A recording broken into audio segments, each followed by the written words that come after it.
The distinguished Democratic whip, Mr. Hoyer from Maryland, who has been a real leader in our House. Gentleman from I thank the gentleman for yielding. Recognized for 5 minutes. Thank you, Madam Speaker.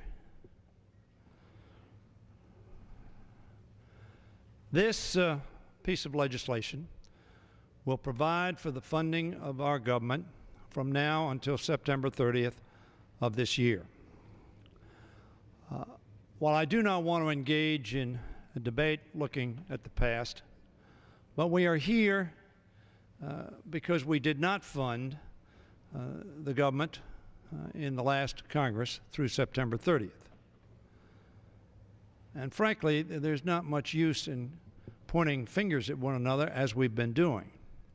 There was an omnibus that was on the floor at the urging of the leader in the Senate, and it was not able to get the 60 votes necessary because those of you on the minority side in the Senate did not give votes to that. Notwithstanding that, the issue today is not what happened yesterday, but what's going to happen today. And we have a choice to make.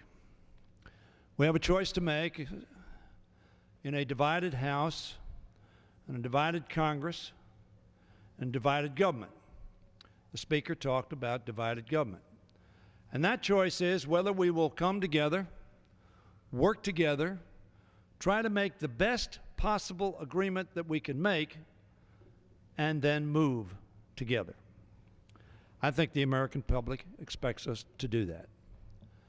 During the course of the debate some days ago, I referenced with the chairman of the Appropriations Committee, who comes from Kentucky, another famous Kentuckian, Henry Clay.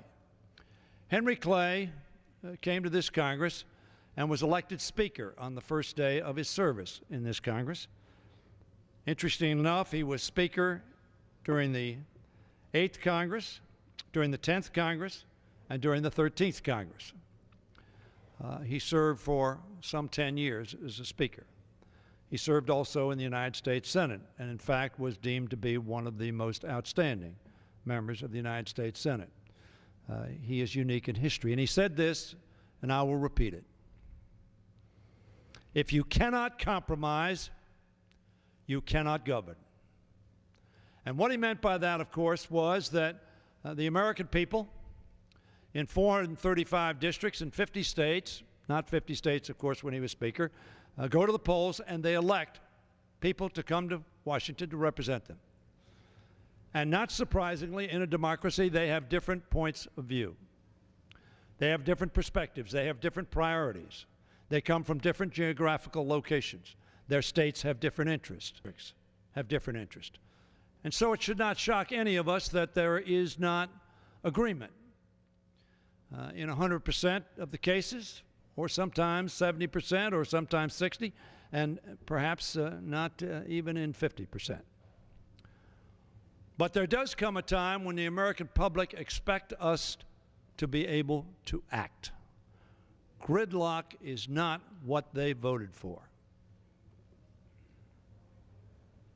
Madam Speaker, I will vote for this resolution.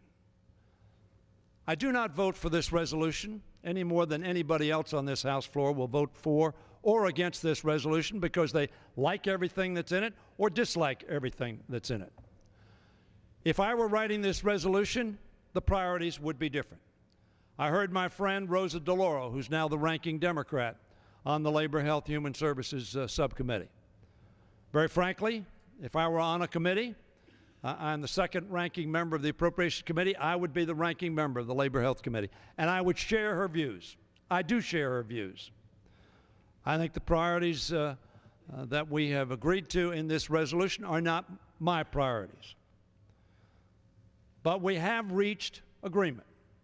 The President of the United States, elected by all the people, the Majority Leader of the United States Senate, and the Speaker of this House worked for literally weeks to try to come together to forge an agreement so that we could fund government for the balance of this year.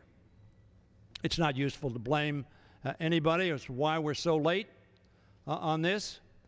But it is useful to say that we are about to embark, after we pass this piece of legislation, a critical debate on the difference we do have in the priorities of this country. Very substantive, deeply held beliefs on the differences that exist between our two parties. And the budgets that will be offered after we pass this resolution on the budget for the 2012 year The gentleman's time has expired. going to be the substance of our debate. I would hope at this period of time, Gentleman's Madam time has Speaker, expired. that we pass this resolution, keep our government functioning, and come together to debate the real priorities of this country in the next bill. And I yield back the balance of my time. The gentleman from Kentucky. May I inquire the time remaining, Madam Speaker? The gentleman